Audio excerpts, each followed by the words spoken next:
Hello, good morning po sa lahat. Kumusta po kayo ka-Big Time Hearings? Good morning. So, today is April 3, 2024.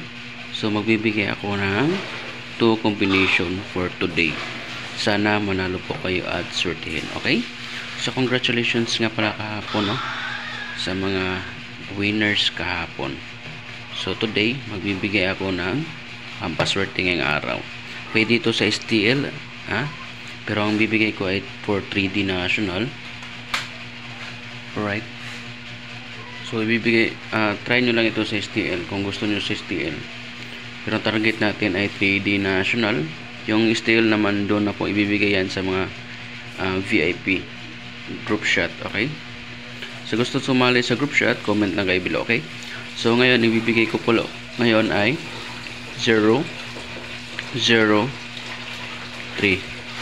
Target rumble or 9, 9, 8 target rumble. So please like and share. Maraming salamat po. Sa mga hindi pa nag-follow, mag-follow na po kayo at subscribe sa YouTube channel. So yan lang po ang ating 2 combination for today. Pwede kayo mag last 2. Okay, sa mahilig sa last 2. Okay. Right, so pwede kayo mag last 2 0, 0, 0, 3, 99 or 89 or 98. Yan po ang mga last 2 sa taga Mindanao dyan. Right, so maraming salamat. God bless. Sana manalo po kayo at swertihin tayo ngayon araw. So sa gusto mag-join sa group chat, comment down below. Okay, so bye bye and thank you.